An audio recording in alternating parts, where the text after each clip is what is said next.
What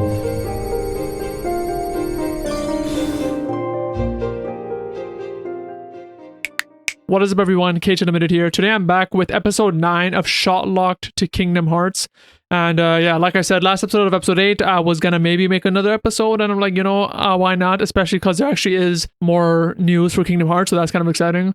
But sorry if my voice sounds kind of weird. I'm recording this like at 4 a.m., so it may sound worse than usual, but I was up and I'm like, I might as well just record it because I have the time and I'm not really busy with work right now. In terms of anything I need to talk about before getting into the main topics of the show, not really, but I did really have a lot of fun recording the last episode, which is why I'm doing another one. And it didn't perform as bad as I thought. It actually did better than I thought for for my expectations. So yeah, here's another episode. And if this does better than I think too, then I'll make another one too. So right now we're still on thin ice, but so far it's going pretty good. So we'll go right into our first segment, which is the postings. Also, I try to get like Halloween-y type colors back there. I'm not sure if it's working, but I tried my best. For audio listeners, I have orange and purple lights behind me. So first off, we have the postings, which is a segment where we talk about Kingdom Hearts news. And like I mentioned last week, there was supposed to be some Kingdom Hearts Missing Link news, and they released a teaser trailer. Funnily enough, I completely forgot. I didn't forget, but like I knew they were going to release it sometime this week, but I didn't know if there's going to be a specific time. But I happened to go on YouTube like at 3 a.m. and like I saw the video like the second it was uploaded, luckily. And I was like, cool. So I watched it, and it's called a teaser trailer, but it's quite long, honestly. Actually, let me check. I have my phone right here, but the trailer's a minute and a half. So like, I don't know. In my opinion, that seems like pretty good size. Usually the teasers I think of being like 30 seconds, but a minute 30 was pretty good, and the trailer actually had a lot in it. I'm not going to be like doing some deep analysis or anything. I'm too stupid for that. There's probably a lot of other YouTubers that can do that a lot better than me. But yeah, if you want that, I'm probably not the place for that, but I'll just be talking about my thoughts and kind of what happened in the trailer. So pretty much they released the trailer on October 30th at 3 a.m. EST, and it was a minute 30 like I mentioned. And it's pretty much just kind of like a quick trailer showing a lot of Kingdom Hearts Missing Link, and it shows some gameplay, it shows some story stuff. And it's funny because in the last episode, I had kind of mentioned how like I wish Kingdom Hearts would introduce more new things, like new characters, new story beats, and like be less Disney. This trailer is literally what I was asking for. There was like, I don't think any Disney except for like the cards you have during the gameplay, but like everything was like pure Kingdom Hearts story. We had some new characters. It was really exciting. And one thing that I love about this, and like maybe it's just me not knowing the terms, but I feel like they dropped like new terminology on us in this trailer. They mentioned something about drifters. I'm not sure what that means. They dropped something about going to the astral plane. That sounds pretty interesting. So they're clearly introducing new concepts in this game, which I'm really excited about because I feel like that's where Kingdom Hearts is best, where it's kind of introducing like new shit to us and we kind of have to like speculate on what's going on. And so it's very exciting being a Kingdom Hearts fan right now because we're kind of getting into this new era of Kingdom Hearts, which makes sense because we are transitioning to Kingdom Hearts 4. And since we're transitioning to Kingdom Hearts 4, we are going to a new saga. So like this is the chance to introduce completely new concepts, and I don't know why I never expected that. Like obviously that makes sense, like Nomura has a chance to actually show new things, and we're actually getting a chance to see that through this game. I think other than those concepts that I talked about, they actually show some new characters, two specifically being, actually before I get into them, firstly we have like the main character they keep showing. I'm assuming that's our personal creator character. I'm not sure if they confirmed. If they did, just let me know down in the comments below, but I'm pretty sure the main character they keep showing with kind of like the white clothes and the hat is supposed to be our creator character. And I believe it's supposed to be the reincarnation of our character from Union Cross. I believe that was mentioned before. So we have that character. And other than that, we have two characters that we saw. We have a girl with gray hair, and we have a dude with red hair. And yeah, these seem like new characters, which is super cool. And so like, it seems like this might be like a new trio with our character, the girl with the gray hair, and the dude with the red hair. So that's something actually I'm pretty excited about.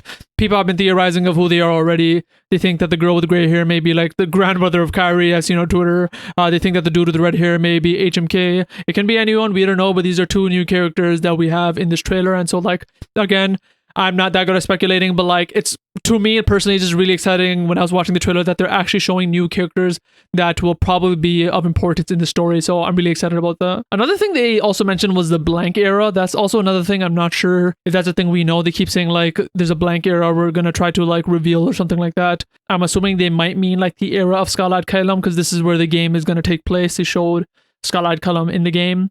And speaking about that, they actually, one thing that was very interesting to me in the trailer is that they showed the town and the actual exploration of town in more detail than I thought. So pretty much the game is going to be like a Pokemon Go type game where it's like GPS based, you get to walk around the town. And they did show that. They showed like pretty much the player kind of like walking in the zoomed out version of the town. You're kind of like going on buildings and stuff. And I'm like, yeah, that's probably the most we're going to get of this game. But they also showed like you walking through the town as if it was like a console Kingdom Hearts game, like you're going like through the merchant shop and stuff. And I'm like, that is something I did not expect at all. So if they actually do have like proper exploration of towns, or at least Galad Kalam, where you're actually in it as if it's a console game, that's very exciting to me. So I really want to see more of that too, because I know a lot of people have been wanting more of a console experience. And while I didn't expect that, the fact that we might be getting that is actually pretty awesome, especially because we're getting a whole new setting and experience along with it. And just a few more things. We also saw some returning characters. Near the end, we see Brain just standing. We see the back of him. And we also see a Station of Awakening, the stained glass place in Kingdom Hearts with Skuld and Ephemer. I'm not sure whose Station of Awakening that is. Maybe it's our characters, but that is something that was also shown in the trailer.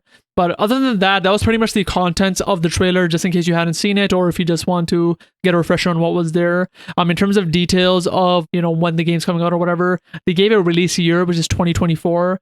I believe it was originally supposed to come on in 2023, so it obviously was pushed back. But something that I found interesting is that it's just 2024. I would think that at least it would be like early 2024 or winter, as in early 2024 or January or something, but it's just 2024 for now. I'm completely cool with that. Like I'm of the opinion, if a game is not ready, just don't even tell us. And like if it's gonna drop like suddenly, just let us know then. We don't really need to have a specific date early on and just for us to be disappointed. So yeah, it's gonna be in 2024. That's all we know for now. In terms of the closed beta, it's very interesting because I believe the first beta that they announced before, which only ended up happening in Japan, was supposed to be in North America. Correct me if I'm wrong. And so I thought this closed beta was gonna be in North America for sure, but this one isn't either. It takes place, I believe, in the UK and Australia. And in the trailer, it says you can participate from October 30 to 19th. I think that's a joining period, and I think the beta probably starts after that. I'm gonna be completely honest. I'm in Canada, but I still apply just to see what happens. Because honestly, if this was any other app, they really can't stop me from applying, because I don't think apps are region locked like that. But because this is a GPS based game, I'm sure I won't be allowed to play, but I still applied nonetheless. I just wanted to see what would happen. But yeah, that is a thing. If you are in the UK or Australia, sign up for it. It seems pretty interesting. And I think that's pretty much it for the postings. It's pretty much the trailer or the teaser trailer for Kingdom Hearts Missing Link. It's very interesting that it was a teaser trailer, because usually when it's a teaser trailer, that means a full trailer may come soon. I don't know if that's something that's going to come soon, or if they just said teaser trailer because it's a shorter trailer. But yeah, it was a teaser trailer, and so maybe there's a more full complete trailer coming at some point in the future, but whenever that is, we'll see. Now, one thing I also did want to mention, if I do continue making more episodes of Shotlocked, is the postings as a segment where I'm supposed to be talking about news probably won't be a segment in every episode. It's kind of obvious why. There isn't really Kingdom Hearts news that often. I just got lucky with this episode and last episode where there happened to be news.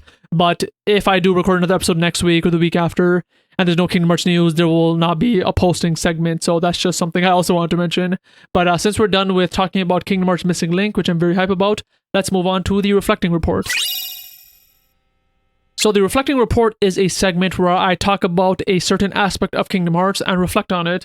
And today I want to pick a more positive topic. Last episode I talked about there being less Disney, and like listening to the episode again, I feel like it came off a bit negative. That wasn't my intention. I just wanted to like honestly talk about my thoughts about Disney, but it seemed like I was really hating on like what Kingdom Hearts was doing. So like that wasn't my intention. So hopefully this one will be more positive, because I want to talk about something about Kingdom Hearts which I actually really like, and that is the hidden bosses that the Kingdom Hearts games have. So the hidden bosses, I feel like, are such a cool thing in the Kingdom Hearts games. And some examples of this are the Lingering Will in Kingdom Hearts 2 Final Mix, the data battles in Kingdom Hearts 2 Final Mix, the mysterious figure in Kingdom Hearts Birth by Sleep. I'd even count Sephiroth in Kingdom Hearts 2. I'm sure there's some in Kingdom Hearts 1. I just don't know that game as well as the other ones.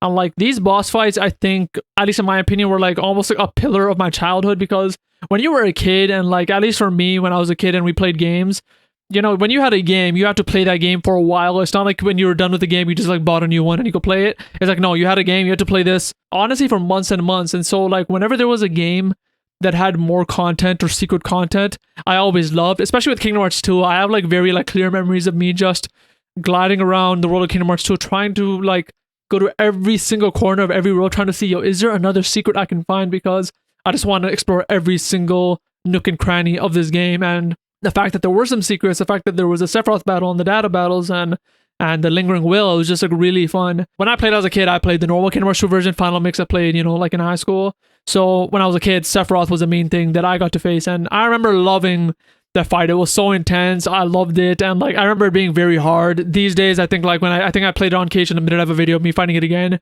I think I was able to beat it my first try, so it wasn't as hard as I remembered. But I remember as a kid, it was just the most intense thing, and I feel like something about having hidden bosses, especially them being hard bosses, had a certain spark that kind of was like almost like childlike. I just really liked the games having hidden bosses, and hopefully that is something we get to see more in the future games, because in Kingdom Hearts 3 they did, I do remember one. I only played Kingdom Hearts 3 once, so my memory on it isn't the best, but I do remember there was one in the Keyblade Graveyard, which I did really enjoy. And obviously, actually no, there was another one. They obviously had the Yozora. Actually no, what am I saying? They had the one in the Keyblade Graveyard. They had Yozora. They had Data Battle. So Kingdom Hearts 3 had a lot actually. I think it's because most of them came in the DLC, so I forgot about it. But Kingdom Hearts 3 kept it alive.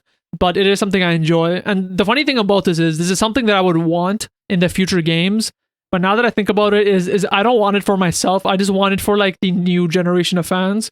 Like I mentioned, when I was a kid, those were the things I really loved playing. I loved exploring games for a long time and finding those secrets. And I'm sure the generation now, that isn't a thing they do. I'm sure like they might just like go through games quickly, whereas we, or at least I, had to play a game for a long time. But like I'm hoping there's like some audience that still kind of has that childlike wonder where they're exploring and trying to find a secret boss, and that's there for them. Because I believe I mentioned this maybe on the podcast or one of my older videos.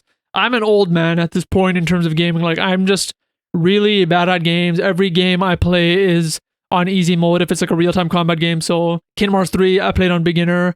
Final Fantasy 16, like actually that doesn't have difficulty, but like if there's a difficulty mode, I will usually play on easy if it's a real-time combat game. If it's turn-based, I'll keep it on normal because that's kind of more of a thinky game. But if it's a real-time combat game, I just don't have the patience to fight a boss more than once. So usually when I'm playing a real-time combat game, and if I fight a boss and I die, I'll probably try a couple more times. But if I keep dying in the game, like even if the game is moderately fun, I'll try for a bit. But if it's like being to the point where it's kind of unfair, or where I would have to really try hard and memorize the patterns of the boss, I will probably just drop the game, or at least put it down for a while and come back to it. And so that's just who I am now. The only times I will actually come back is if I think the boss is actually designed very well and that I'm losing because of me, not because I think it's cheap and I have to just learn the patterns to win. Because if a boss fight is just me needing to memorize patterns, I think that's boring. This is gonna sound kind of pretentious maybe, but like my favorite boss fights, and when I play games on like the default mode or the easy mode or whatever, I like thinking of it in the perspective of me being the hero, and as if I'm actually playing through the battle, like as if it's real life. And what I mean is, like, for the main character, when they're fighting the boss fight, they don't actually die. Obviously they're not dying. They have to fight this boss fight. They're getting attacked. They have to adapt to whatever the boss is doing, and at the end of the day, they have to win to continue the story. And so whenever I play games and I'm able to do that, I'm able to fight the boss fight, I'm seeing it for the first time and I'm adapting to its patterns and I beat it. It feels kind of good. It feels kind of satisfying because I'm like, yeah, that's what the main character had to do. Obviously, they wouldn't have died, and obviously they wouldn't have time to memorize their patterns by doing multiple attempts. No, they would have to beat the boss on their first try. And so that's kind of the experience I like. And the way this tangent connects to Kingdom Hearts is because usually with Kingdom Hearts bosses, they're never like that. You're never actually able to beat them in your first try, and you actually have to fight them multiple times to beat them. And pretty much the reason I kind of said this entire story is because this point, while I really want this to be there for kind of like the next generation of Kingdom Hearts fans, it's not for me because I'm probably not going to be fighting these bosses. I'm just being honest. They're usually too hard for me. Like I mentioned, I played Kingdom Hearts 2 Final Mix when I was in high school, and at that point I was already kind of waning in terms of my skill. And when it came to me fighting the Lingering Will, I just wasn't able to beat it, and it was just too hard for me. And at that point, I just didn't beat it, and I just never did that. Kingdom Hearts 3, I believe I was able to beat the data battle somehow, because I was playing on the easy mode. Yozora I wasn't able to beat. I dropped that too. Like I don't feel the need to beat them anymore, and if I die enough times, I'm like, yeah, that's good. I got the experience, and that's all. So if these hidden bosses stay in Kingdom Hearts, which I hope they do, hopefully they are still equally as hard. And even though I know I won't be able to beat them, hopefully there are other people and maybe a new generation of Kingdom Hearts fans which will enjoy them. And that's pretty much all I have to say about Reflecting Report. Hopefully that wasn't too rambly. I'll try to edit that down so it's not. But let's move on to Dream Drive. So this is Dream Dive, where I talk about a dream that I want in the future of Kingdom Hearts. And today, something that I want to talk about is kind of a loose concept, but something that I just thought about after recording Shotlocked episode 8. And it's related to the Disney topic that I talked about last time, where I talked about Disney, how I kind of want less Disney and blah, blah, blah, how it's not really attached to the main story of Kingdom Hearts and feels very disparate. And something that I thought about is, it would be cool if what they start doing with the Disney worlds, and they do this to some extent, but what I would want is if they started having more continuity with Disney worlds. Now, what I mean by that is, like I mentioned in my last episode, if you didn't watch or listen to it, what I talked about is how the Disney worlds seem very separate from the Kingdom Hearts main story, where like you can like take out all the Disney worlds and you probably still get the Kingdom Hearts plot, especially if you look at something like Kingdom Hearts 3. And so something I want is them to connect the Disney worlds more to the Kingdom Hearts plot. And however they do that, I'm not sure. But one idea I had is it'd be cool if they had more continuity. So my idea with that was, for example, say we're in Kingdom Hearts 4 and they add a few more new Disney worlds, and those Disney worlds, they can do what they always do. It's kind of like an advertisement for the movie. You kind of play through the movie and it's fun, and you do the movie's plot in Kingdom Hearts. That's cool and all.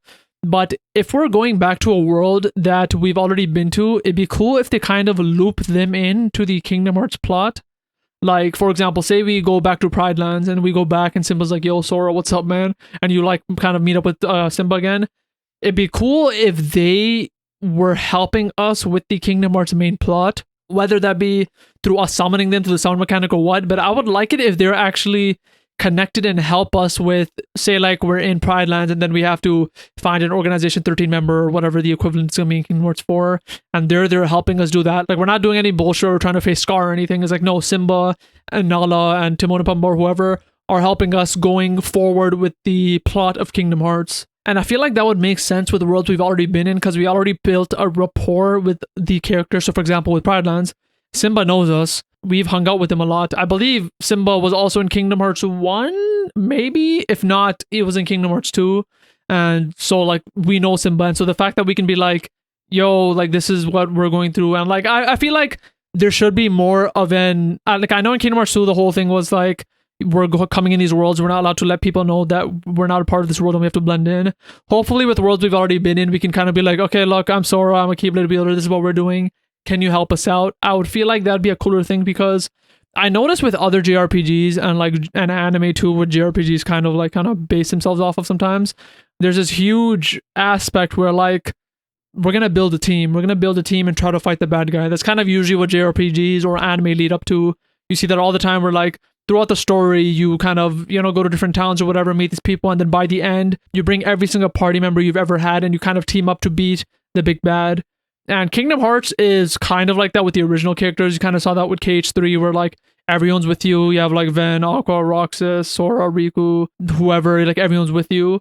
So it'd be cool if they want to connect the Disney worlds more, that like imagine that same crew, but Simba's there, Mulan is there, Ariel is somehow there, but like imagine like these Disney characters being there too. Like that'd be a very cool way, in my opinion, to bring Disney more to the forefront of the games, where at that point I'd be like, hell yeah, bring more Disney into it. Like imagine like those people that Sora knows, he actually brought them into the Kingdom Hearts plot and they actually help you with the main story. I think that's super cool. And like I mentioned, we do get a bit of that. I think the world that we see this with the most is Olympus Coliseum.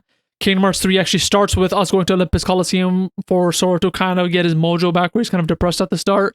And that's kind of like a step in the right direction, where like we're not going to Olympus Coliseum to like solve a movie plot, even though we kind of do end up like fighting the big titans. The motivation is there, where like we're going there for a specific reason of getting Sora back to top form. And so if we can go a step further and go to these worlds for the specific intent of them helping us with defeating Organization 13 or the Foretellers or whatever it may be, I think that would be super cool and super interesting. And from a gameplay point of view, that can just be summons, but like I can think of like super cool climactic moments. Like say you're like at the end and you're fighting the final big bad group, whatever it may be. Like maybe there's a fight like you were fighting with, it's like Sora and Simba and like Timon and Pumbaa, you're fighting one person, and then like it cuts to Roxas with like Mulan and Hercules fighting another bad guy, and like having like a true mix of Square Enix. You know what? Throw in Final Fantasy there too. Bring Cloud, Noctis, Clive there, and bring Disney characters. Having a true mix of that, I feel like that would truly be Kingdom Hearts, because like I mentioned last episode, it felt very complainy of me trying to say like there should be less Disney in the Kingdom Hearts games. But I think my problem is because Disney always felt disparate from the main Kingdom Hearts story. But if they do something like this, bring Disney. I don't give a shit. Bring even more Disney. If they can actually help with the main plot of Kingdom Hearts and really help it push forward and have them kind of create a group with Sora and everyone and be in on the plot, like why wouldn't I like that? It seems pretty cool. And that's just something I think that would be cool as a future dream in Kingdom Hearts. Now, will they do that?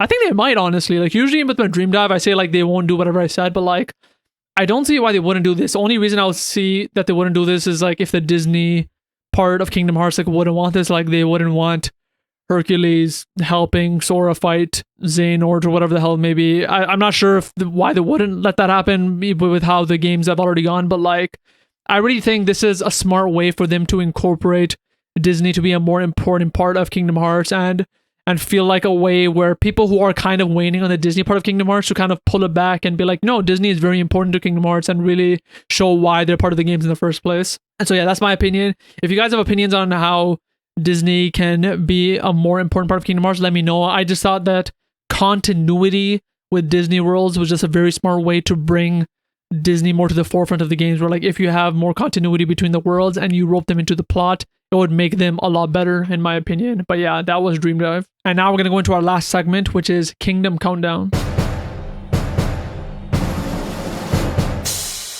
Kingdom Countdown is the last, more lighthearted segment of this podcast where I pretty much just go through a top list of Kingdom Hearts and give you my reasons on why my list is like that. And today I thought a fun topic would be is talking about my top Kingdom Hearts enemy types. I believe I might have made a video on this a long time ago, but like I don't know how I ranked it at that point, and like it's been a long time, so you know what, might as well do it. And so the four that I'm going to be talking about, the four main ones that I remember are Nobodies, Dream Eaters, Heartless, and Unversed. Those are the four that I know. Now with number 4, I'm going to go with the homies Dream Eaters.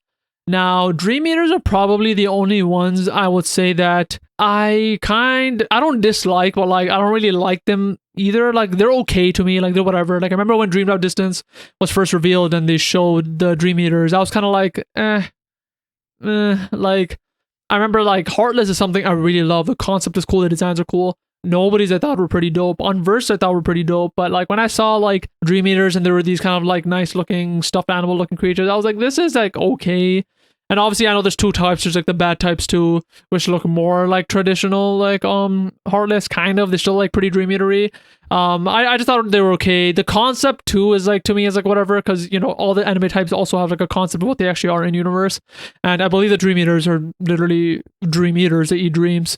I think the good ones eat nightmares and the bad ones eat good dreams, and maybe both. And so there isn't like too much to say. I just don't really like the designs. I don't really like the concept. Like it's cool that like it is an enemy type that also has a good version that teams up with Sora. I do like that aspect of it. In terms of overall design and concept compared to the other ones, I do think it's the weakest of the four. So that's why Dream Eaters comes at number 4. So at number 3, this one was actually hard because the other 3 I actually like a lot, the concepts and the designs. But for number 3, I'm going to put Unversed. Now the reason I'm going to put it at number 3 is funny because in terms of concept, what the Unversed are, I actually like it the best. Unversed are kind of like these negative emotions and they pretty much physicalize into Unversed. That's pretty much what they are. And I believe in like, I'm not sure if this is canon in the games or this is just in the light novel, but this is supposed to be kind of like the negative emotions, like, and it's kind of connected to like Vanitas in some way. And so the concept I think is one of the coolest ones, and it's something you see like all the time in like in JRPGs and anime. Like for example, Jujutsu Kaisen I think is like the exact same thing with curses being like negative emotions of people. So in terms of concept, I really like Unversed. The only weak point to me in a certain way is the design. I do like the designs overall. I think they look cool, but like the only weakness I think is funnily enough, I think the weakness is because of it being on the PSP. I think because Birth by Sleep was on the PSP, which is the game where Unversed were in, they had to simplify the designs a bit. And so because of that, I think they weren't able to go as hard compared to like Heartless or Nobodies.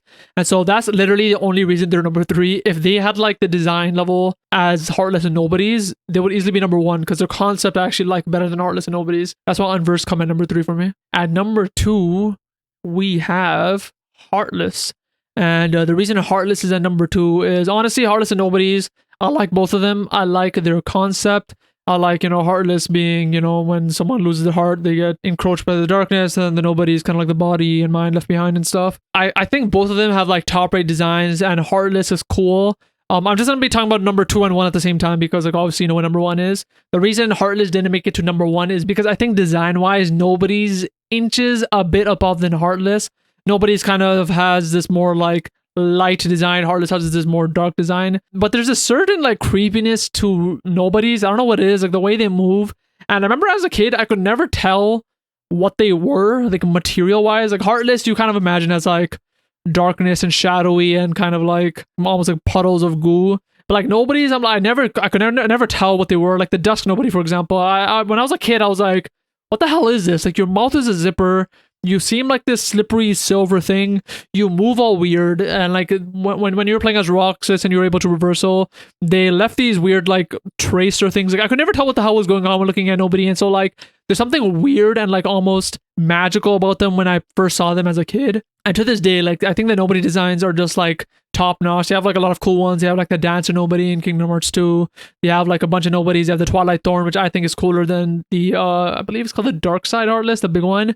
And so just all that together, I think the Nobodies just, I think not only are the designs better, I think the concept of Nobodies are slightly cooler too. Obviously the concept of Heartless and Nobodies kind of go hand in hand, but the fact that it's kind of like the bodies and mind left over from when someone becomes a Heartless, I think is a cool concept. And the fact that like the Organization 13 are all Nobodies, I think is even cooler when you kind of figure that out. So because of all that, I think Heartless comes at number 2 and Nobodies comes at number 1. That brings us to the end of Shotlocked episode 9. Hopefully you enjoyed watching and or listening to this podcast. If you are watching this episode, you can listen to this episode on all the podcast services, hopefully. If you are listening to this episode, I also make a video version where you can see me talking for some reason if you want to on my YouTube channel, KhUnlimited. And yeah, that was episode 9. Hopefully you enjoyed. I'm very sorry about my voice. I'm not sure if I'm going to be able to edit all of it out, but my voice is very crackly right now because it's near 5 a.m. at this point.